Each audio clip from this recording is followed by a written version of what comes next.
Sandra, eu olhei atentamente algumas partes, inclusive olhei 2 vezes, agradeço inclusive a assessoria por ter mandado para a gente, a sua assessoria mandado o link para poder olhar, para preparar a entrevista, inclusive, e eu queria começar lhe perguntando algumas questões a respeito de como foi lidar, por exemplo, com os bolsonaristas. Porque tu tens ali alguns personagens nesse documentário que fazem parte do teu filme. E tem um núcleo de bolsonaristas que eu queria que tu começasse explicando para a gente. Aquilo ali é uma família, não é uma família? Como é que foi feito o contato? Eles se sentiram ok, tranquilos? De fazer parte do filme. A gente vê também no início do filme que uma pessoa diz assim: se a cineasta for de esquerda, eu não vou falar, mas se a cineasta for do bem, então tudo bem.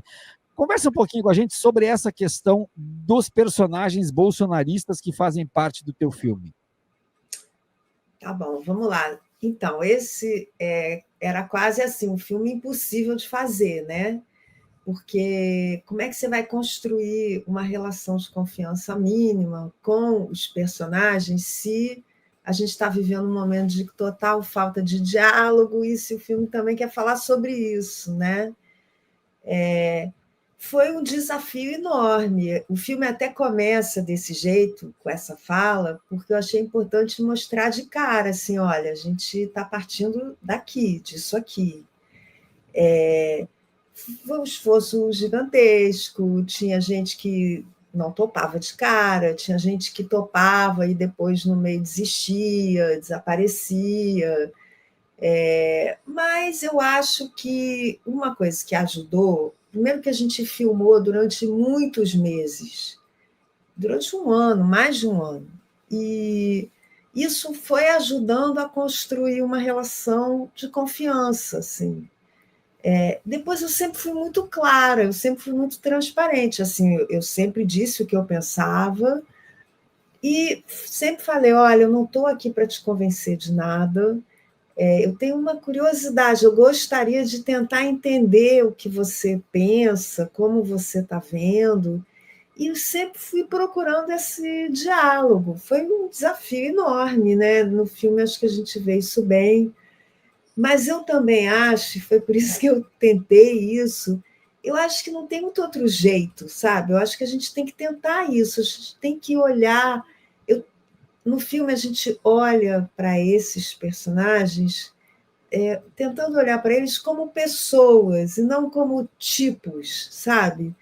Para tentar criar algum tipo de diálogo, né? Por mais difícil que seja. Sim, a gente tem acompanhado outras produções de documentários que retratam o Brasil político, desde, eu acho que o Democracia em Vertigem, com um pouco mais de cuidado, a gente tem analisado isso, e a gente observa muito que o Brasil ele está retratado nessas produções a partir da sua então chamada polarização, que é algo que não tem como a gente fugir na hora da interpretação. Agora, cada vez mais, e eu vou pegar as 3 produções que eu acompanhei este ano, cada vez mais essa polarização traz um outro elemento que não é direita e esquerda, é direita evangélica e esquerda.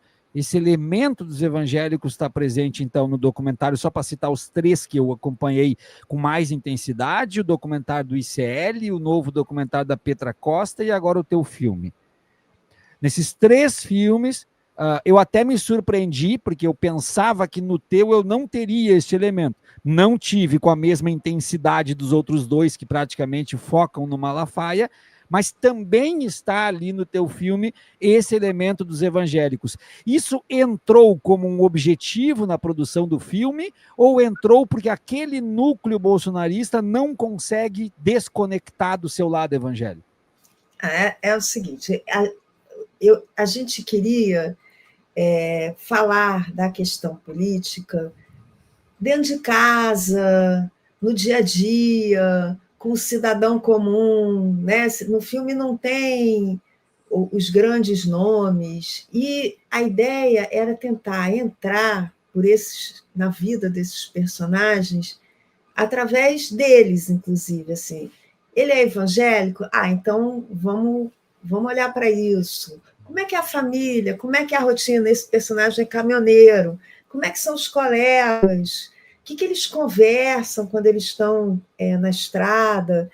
Porque o filme fala da política olhando assim para um grupo de personagens que, de uma certa forma, assim, é o cidadão comum, entendeu? E eu pensava, essas pessoas já não foram assim uma vez.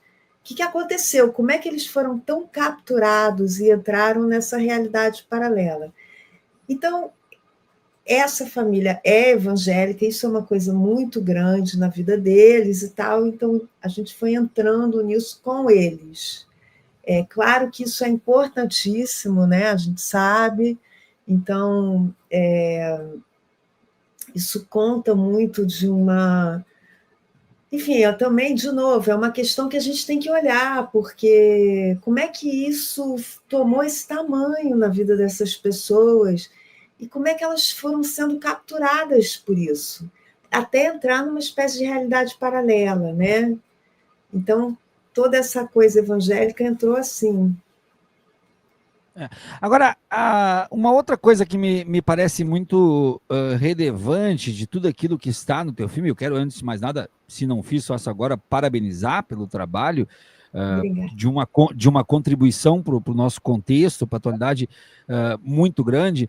A outra coisa que está muito presente ali é não só a fake news, mas como que se dá a percepção dessa fake news naqueles que recebem e que mandam para frente. Tem uma parte mais para o final do filme que ele fala ali para ti que isso aí é errado porque a gente sabe que é errado.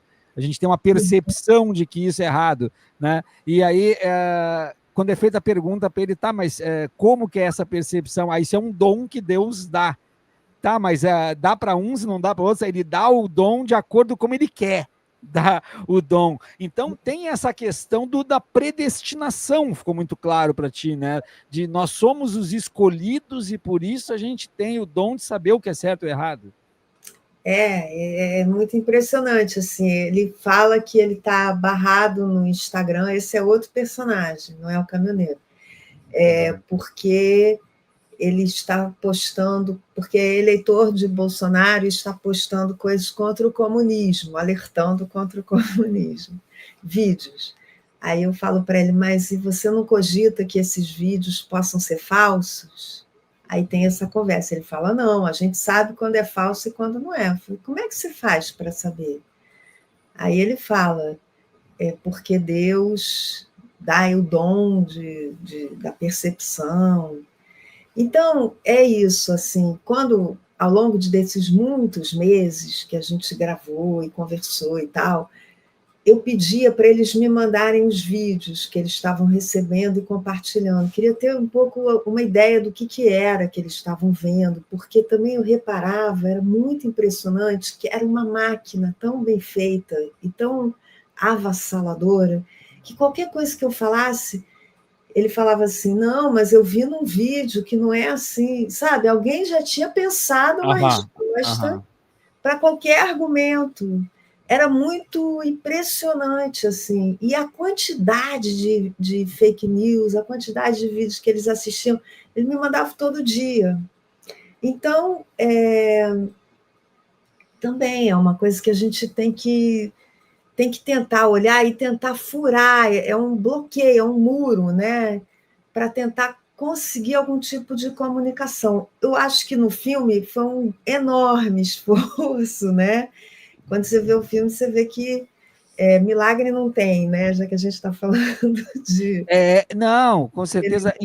Inclusive, eu queria te perguntar assim: como é que foi a escolha do nome do filme? Porque No Céu da Pátria, nesse instante, um trecho do hino, evidentemente, o hino como um símbolo desses ditos patriotas, mas ao mesmo tempo um símbolo de todos nós, um símbolo da nação. Foi fácil escolher o nome? Teve outras opções antes? Foi tudo muito rápido? não foi fácil e teve outras versões. Mas aí eu tive um clique um dia. Eu sempre acho que o nome acaba vindo do próprio Sim. filme, do trabalho, né? Mas às vezes demora. Nesse filme demorou. Mas eu pensava algumas coisas. Primeiro que, como você disse, né, os símbolos nacionais foram totalmente capturados pela extrema-direita. E eu não, nem chamo de direita, eu acho que é extrema-direita, sabe? Então, o hino, por exemplo, foi uma coisa que eu ouvi ao longo de meses dessas filmagens. Então, isso era uma coisa. Depois, eu achava, quando eu comecei a fazer o filme, eu tinha muito uma sensação que era assim, parecia que a gente estava preso num eterno presente, sempre no instante, sabe? Que você não conseguia ver o que ia acontecer. Ao mesmo tempo, as notícias eram tão absurdas que você esquecia. O escândalo dessa semana te fazia esquecer o da semana passada e assim por diante. Então, me deu muita vontade de tentar criar um fio da história, assim, colocar esses instantes lado a lado. Aí eu estava com tudo isso na cabeça, e também outra coisa que eu pensava muito é que se tem um negócio que acabou com essa ascensão da extrema-direita, é o terreno comum. Assim, já foi mais fácil ter pontos de diálogo, pontos de comunicação com pessoas que pensavam diferente de você. Isso se tornou impossível. Aí eu pensei, todos nós estamos sob esse mesmo céu. Essa frase me veio, sabe? Me deu vontade de usar essa frase do hino por todos esses motivos.